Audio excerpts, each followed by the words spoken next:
In this lesson, we're going to talk a little bit about what I would call best practices, and it's some overall thoughts that's going to help you no matter what you're doing in Photoshop, because you're going to set yourself up for success.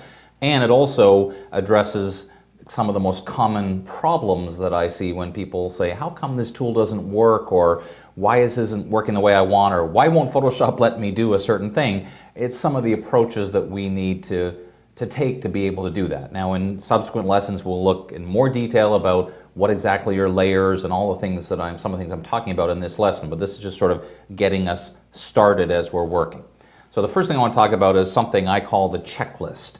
And years ago when I first started teaching Photoshop, needless to say, I wanted to make sure that whatever I was demonstrating worked properly. So I got in this habit of, before I went to do something, as I was describing, now we're going to show you how to do this, I was mentally looking around Photoshop going, is this the right setting? Am I on the right tool? Do I have everything set up the way that I want, so that when I did my demonstration, it worked properly? And then one day it suddenly occurred to me, I should just do that all the time, and I should tell other people to do it too. Because one of the things about Photoshop we have to know very early on, it has a very long memory. So if you last used a tool 3 weeks ago, it will still have the settings you used 3 weeks ago, which may or may not, that might be okay, but it also might not be okay. It might not be a great setting for what you're trying to do. So let's look at a simple example here. I want to add some paint to this, and it may or may not be a practical example, but I want to start painting on this image. So I click on my paintbrush tool. Now, if I just went ahead and used it, I would get some weird result. If I undo that, that's because, look up here in the options bar, the last time I used this tool, apparently I lowered the opacity to 30%, which in that particular case probably made perfect sense. So part of my checklist is, as soon as I click on a tool, I go up to the options bar and look at the settings. Now, I understand that at this point you don't know what the ideal settings are, but I'm planting the seed in your head so that as we start using tools, every single time you'll think, click on a tool, look up at the options bar and see what the settings are.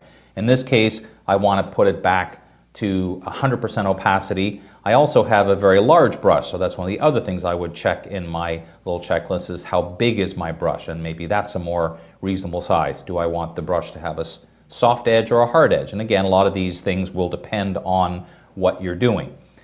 The other thing that I would suggest to you, and we'll talk a lot more about this, is taking any tool and working directly on the background layer is never a good thing, because now that's permanent. If I save this document, from now on I'll have this big blue paint on my document, which would be kind of odd. So let's just undo that. And instead, I'm going to add a new layer. And again, we're going to talk way more about what layers are and why I'd use them. But now the difference is, just by doing that, I've opened up the possibility of me changing my mind, because if we look at our layers panel, there's my background layer. There's this thing called layer 1 that I can hide or delete completely and really alter things dramatically. And again, don't worry, we're going to talk a lot about layers, because layers are one of the fundamental aspects to working in Photoshop. But this is just getting us in the mindset of making sure every time we're doing something, again, we're setting ourselves up for success by the way that we set up our document and this habit we have of checking things first.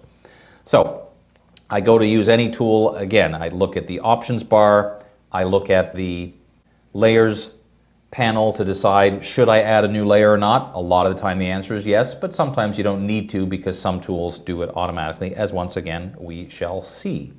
Now, the other thing that's really important to know is to make sure we understand the various ways we can change our mind. So I'm going to just add a layer here, and just for the sake of demonstration, not to suggest that we would actually do this, I'm going to paint a big 1, 2, 3 on this image. So now, the one good thing is I put it on this separate layer, so at the very least I could start over. But what if I just want to change my mind of what some of the things I just did? If you go to the Edit menu, you'll see it says Undo, and it says Undo Brush Tool. Well, that will undo the last thing I did, which was the number 3.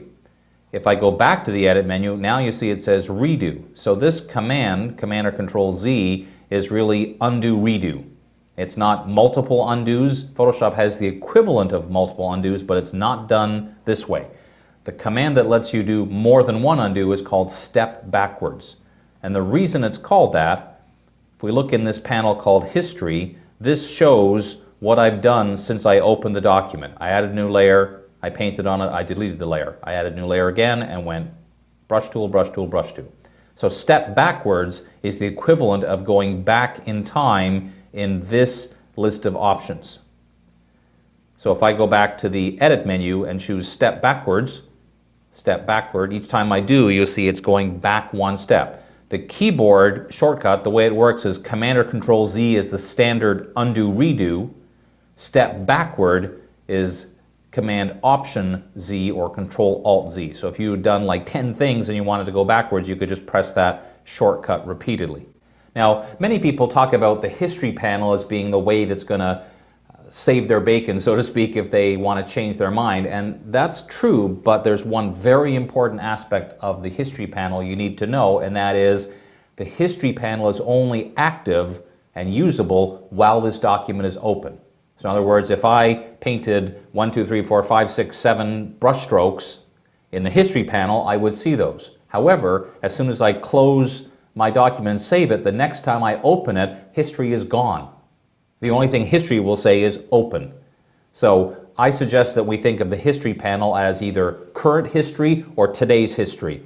It doesn't help you once you close the document and when you try to open it later on. So please don't start to rely too heavily. The history panel is a great way while you're working to see what you've done and be able to go backwards, but just while this document is open. That's one of the many reasons we use layers, is because layers gives you what I would call unlimited history, because you can always go into the individual layers and play with them later on.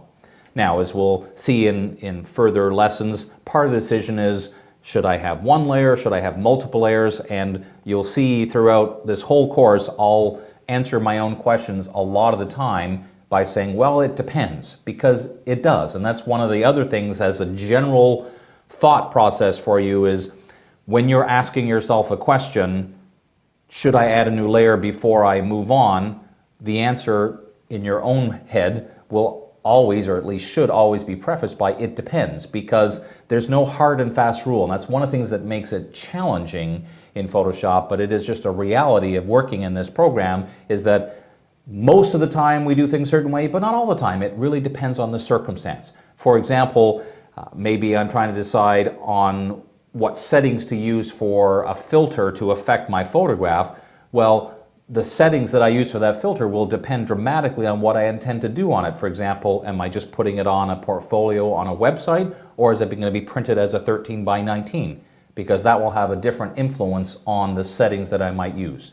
So as much as possible, as part of our work habits in Photoshop, it's ideal to think about what am I going to end up with? What is my end result here going to be? And often that will help us understand the approach we're going to take. Now, I realize that up until now I'm hardly doing anything in Photoshop, but there's a method to my madness, and that's because I want to progress through a series of overall concepts, and then we'll very quickly start getting in and you'll see how it all kind of starts tying together. I promise you it will. So we'll continue with our next lesson.